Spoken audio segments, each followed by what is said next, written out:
2024 का जो युग है, युग परिवर्तन की शुरुआत यहाँ से होगी। भारतीय जनता पार्टी का युग परिवर्तन होगा। हरियाणा प्रदेश किसान बहुल प्रदेश है और जिस प्रकार से किसानों के ऊपर तानाशाही रवैया, गोली डंडा लाठी आंसू गैस की भाषा भारतीय जनता पार्टी बोल रही है। किसान परेशान है, प्रधानमंत्री जी को अपना वायदा याद कराना चाहता है। किसान प्रधानमंत्री जी से मिलने के लिए दिल्ली जाना चाहता है, परंतु मनोहर लाल खट्टर जी ने हिंदुस्तान और पाकिस्तान के बॉर्डर से भी ज्यादा टाइट ये बॉर्डर कर रखे हैं। अलग अलग धाराएं लगा रखी है, इंटरनेट बंद कर रखा है, किसानों के ऊपर रबड़ पैलेट गोलियां चलाई जा रही हैं, आंसू गैस के गोले छोड़े जा रहे हैं, लाठी चार्ज किया जा रहा है,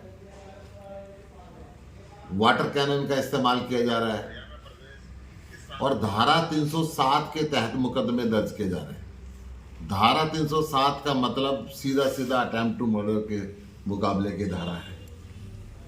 क्या ये किसान इस देश के दुश्मन है?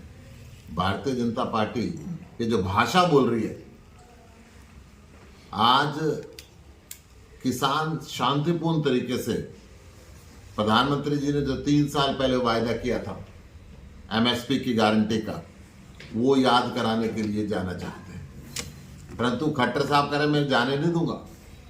पहले भी खट्टर साहब ने इनकी जड़ें चीन में और पाकिस्तान में बताई थी, पहले भी इनको खालिस्तानी कहा था, आतंकवादी कहा था, और आज भी खट्टर साहब वही व्यवहार कर रहे हैं। भारतीय जनता पार्टी, नरेंद्र मोदी जी की सरकार पूंजीपतियों के हाथ में बिक चुकी है।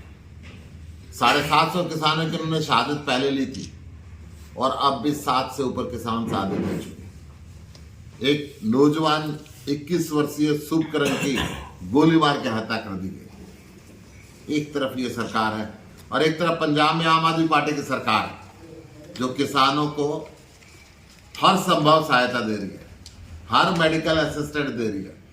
शुभकरण की हत्या की गई तो उनकी शहादत को नमन किया, 1 करोड़ रुपए का सम्मान राशि दी, शहीद का दर्जा दिया, उसकी बहन को सरकारी नौकरी दी। मैं ये सिर्फ ये कहना चाहता हूं कि आज क्या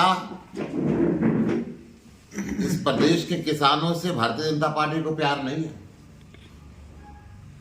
ये जो दोगला चेहरा है, ये दोगला चेहरा सबके सामने आ चुका है मनोहर लाल खट्टर जी का। एक तरफ तो अपने आप को किसान के बेटा कहते हैं और दूसरी तरफ से किसानों पे गोलियां चलवाते हैं। आम आदमी पार्टी इनकी इस कार्रवाई की निंदा करती है, किसानों के साथ है। किसानों को तुरंत रास्ता दे खट्टर सरकार, ये रास्ते खोले, हरियाणा के किसान और व्यापारियों को बेवजह परेशान ना करे। भारतीय जनता पार्टी ने पहले भी ये 3 काले कानून बना के हरियाणा की सारी मंडियां बंद करने की कोशिश की थी। ये तो भला हो किसानों का कि व्यापारियों को उन्होंने बचाया और मंडी कायम है, और आज फिर आप बॉर्डर बंद करके, इंटरनेट बंद करके सारे व्यापारियों के व्यापार को भी तबाह करने के अंदर लगे हुए। एक तरफ किसानों के ऊपर आप जुल्म कर रहे हैं, दूसरी तरफ व्यापार तबाह कर रहे हैं, तीसरी तरफ आप एम्बुलेंस को भी रास्ता नहीं दे रहे। अगर कोई मरीज उसके अंदर जा रहा है तो इस देश के संवैधानिक अधिकारों का खुल्लम खुल्ला उल्लंघन अगर कोई कर रहा है तो भारतीय जनता पार्टी कर रही है। मैं जहां जहां जिस गांवों के अंदर जा रहा हूं, इस लोकसभा चुनाव में मैं कैथल के अंदर, कुरुक्षेत्र के अंदर और यमुनानगर, तीनों जिलों के अंदर जो 9 विधानसभा लगती है, 9 की 9 के अंदर मैं गया। 9 की 9 के अंदर किसानों की शिकायत है कि भारतीय जनता पार्टी हमें दुश्मनी ले रही है, हमारे ऊपर राष्ट्रीय सुरक्षा कानून के तहत मुकदमे दर्ज करने की धमकी दे रही है, संपत्ति कुर्क करने का नोटिस दे रही है, बैंक अकाउंट सील करने का नोटिस दे रही है, पासपोर्ट रद्द करने का नोटिस दे रही है, आर्म लाइसेंस रद्द करने का नोटिस दे रही है। आजाद हिंदुस्तान के अंदर ऐसा कभी जुल्म कभी हमने देखा नहीं था जैसा जुल्म भारतीय जनता पार्टी की सरकार ने इस प्रदेश में किसानों के साथ किया। और इस लोकसभा चुनाव के अंदर, इस कुरुक्षेत्र सीट के अंदर, जिस गांव में मैं जा रहा हूं, किसान इस बात से बहुत परेशान है कि भारतीय जनता पार्टी हमारे से कहीं ना कहीं बदला ले रही है। कहीं ना कहीं भारतीय जनता पार्टी को इसका सबक सिखाने के लिए भी किसान तैयार बैठे। आज यही कारण है कि कुरुक्षेत्र लोकसभा सीट के अंदर जो नायब सैनी है, लोग उसको गायब सैनी कह रहे हैं। लोगों के बीच में रहता नहीं है। सैनी साहब गायब हो चुके हैं। गायब सैनी इस कुरुक्षेत्र में उनका नाम प्रसिद्ध हो चुका है। कुरुक्षेत्र में जब बाढ़ आई थी तो विदेश में अपने रंगेलियां मना रहे थे। कुरुक्षेत्र के, कैथल के, रादौर के, पेहवा के, अनेकों पुंडरी के, किलायत के, जिन जिन गांवों के अंदर मैं गया हूं, कहते हैं साहब पिछली बार वो आए नहीं थे, हमने वोट दे दी, मगर वो तो वोट लेने के बाद भी नहीं आए। आज भारतीय जनता पार्टी की इस क्षेत्र से जमानत जब्त होगी। कांग्रेस का एक एक कार्यकर्ता, आम आदमी पार्टी का एक एक कार्यकर्ता और देश भर के इंडिया गठबंधन टीम की जो पार्टियां हैं, उनकी विचारधारा रखने वाले चाहे चंद व्यक्ति हो यहाँ पे, परंतु एक एक कार्यकर्ता के अंदर बहुत उत्साह है। कांग्रेस के जितने भी एमएलए, पूर्व मंत्री, पूर्व सांसद, जो विधायक के लाइन में लोग लगे, मैं सबसे मिला हूं और सब ने बहुत आगे बढ़ के अभिनंदन किया, बहुत आगे बढ़ के स्वागत किया और सब ने कहा कि चुनाव हमारा है, हम लड़ेंगे। आम आदमी पार्टी के एक एक कार्यकर्ता के अंदर पूरा उत्साह है। आम आदमी पार्टी का कार्यकर्ता कह रहा है कि कुरुक्षेत्र के युद्ध के बाद युग परिवर्तन हुआ था, अब बीजेपी के युग का परिवर्तन होगा और यहां से एक नई शुरुआत हो। अच्छी डेमोक्रेसी का सिस्टम यहां से चलेगा। मैं आज सीवन के अंदर जा रहा हूं, कैथल के अंदर जा रहा हूं, अभी कुरुक्षेत्र के अंदर आया हुआ हूं, मिला हूं, अपने कुछ पूर्व मंत्री से मिला हूं, लाडवा में सुबह होके आया हूं। तो पूरे दिन के जो व्यस्तम कार्यक्रम रहते हैं, उस व्यस्तम कार्यक्रम के अंदर बहुत आनंद भी आया। जब लोगों से मिलता हूं तो इतनी पॉजिटिव एनर्जी यहाँ पे मिल रही है, वो कमाल की पॉजिटिव एनर्जी है। मैंने आज तक कई चुनाव लड़े और लड़वाए, परंतु इतनी जो पॉजिटिव एनर्जी है वो मैं पहली बार देख रहा हूँ कि आज जो अंडर करंट है, सारे रिकॉर्ड आज तक के कुरुक्षेत्र के ब्रेक करेगा और एक तरफा टीम इंडिया को जिताएगा और भारतीय जनता पार्टी की जमानत जब्त करेगा। आंगनबाड़ी जो आशा वर्कर है, आंगनबाड़ी वो सड़कों पर उतर आई है, आज उनका प्रदर्शन है कुरुक्षेत्र में।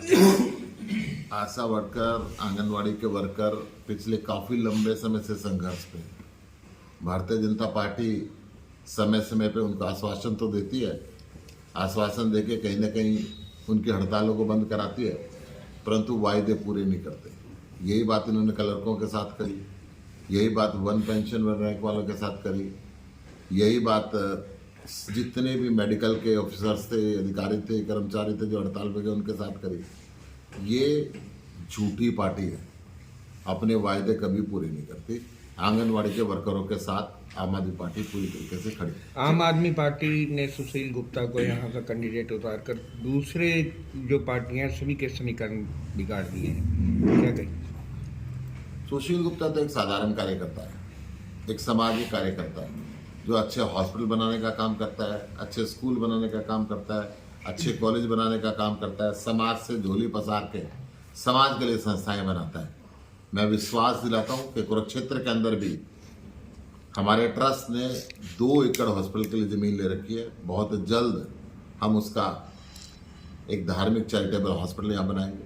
कैथल के अंदर भी एक बड़े हॉस्पिटल की ज़रूरत है। सरकार के तो बनवाएंगे जब हम सत्ता के अंदर आएंगे, इसके अलावा समाज के भी बनवाएंगे। गुप्ता जी, दुनिया के लोगों के सामने गुप्ता जी, कुरुक्षेत्र लोकसभा संसदीय क्षेत्र के बड़ी आबादी के ग्रामीण क्षेत्रों का आप दौरा कर रहे हैं, हल और किन मुद्दों के साथ लड़ रहे हैं आप? कुरुक्षेत्र का किसान परेशान है। जब बाढ़ आई, फसल खराब हो गई, ये पोर्टल का खेल खेलते रहे। जब बाढ़ आई तो मकानों में 5-5 फुट पानी भर गया।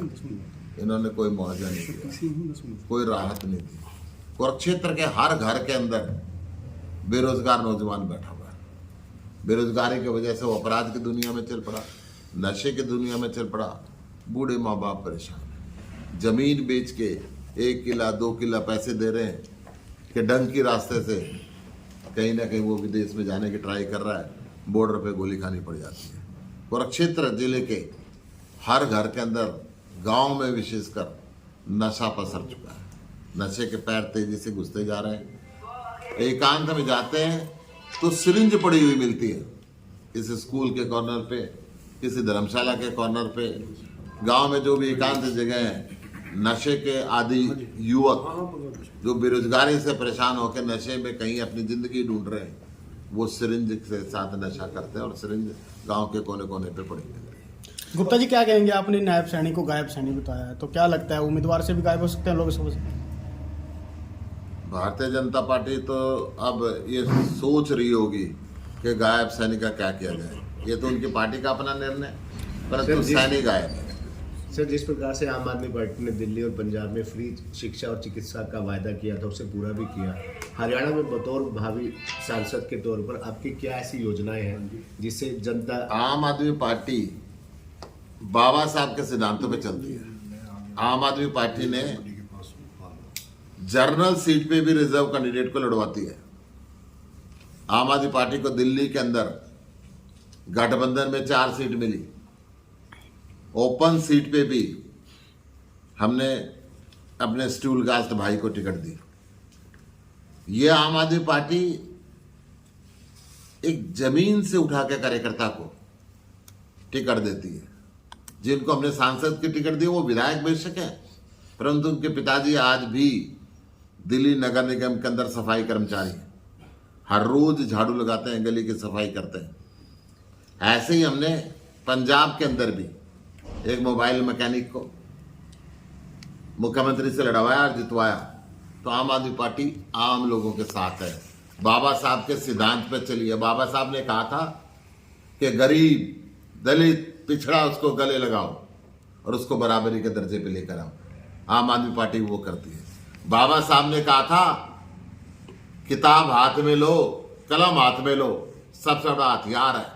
आम आदमी पार्टी पूरे देश के अंदर इकलौती ऐसी पार्टी है जो शिक्षा के अंदर अपनी जीडीपी का 28% खर्च करती है। शिक्षा और स्वास्थ्य में मिला के 40% खर्च करती है। और यही नीति हमारी हरियाणा के अंदर भी है। सतलुज, ना तो पंजाब को पानी बांटने का हक, ना दिल्ली को पानी बांटने का हक। पानी बांटने का हक देश के प्रधानमंत्री का है। जो नेचुरल रिसोर्सेज हैं वो केंद्र सरकार के अधीन होते हैं। ये तमाशा खेल रहे हैं लड़वाने का। प्रधानमंत्री फैसला क्यों नहीं करता? सुप्रीम कोर्ट ने भी कह दिया तो फैसला प्रधानमंत्री तमाशा बैठ के नहीं दे सकता। 2014 के अंदर नरेंद्र मोदी जी रेवाड़ी के अंदर आए थे और उन्होंने वायदा किया था कि हिंदुस्तान का 60% पानी बह के पाकिस्तान में जा रहा है, मैं उस पानी को रोकूंगा। उस पानी के ऊपर हक है हरियाणा का, राजस्थान का, पंजाब का। मैं इस धरती की प्यास बुझाऊंगा। आज तक एक बूंद पानी नहीं लाए, 10 साल इनके खत्म हो गए। अब भाखड़ा नंगल डैम से पानी बटना है। प्रधानमंत्री आए, बैठे और पानी का हल करें। सर, कांग्रेस के नेता सारे सामने है जी। कांग्रेस के हर बड़े नेता का आशीर्वाद है। कांग्रेस के राहुल गांधी जी और आम आदमी पार्टी के अरविंद केजरीवाल जी साझा रैली बनाएंगे, उसका निर्णय करेंगे। अभी प्रोग्राम बन रहे हैं, कौन कौन से नेता ने मंच शेयर करना है, कौन कौन से नेता ने क्या शेयर करना है, रैली शेयर करनी है, ये सारे जल्द ही आपके सामने आए। Thank you sir. Thank you.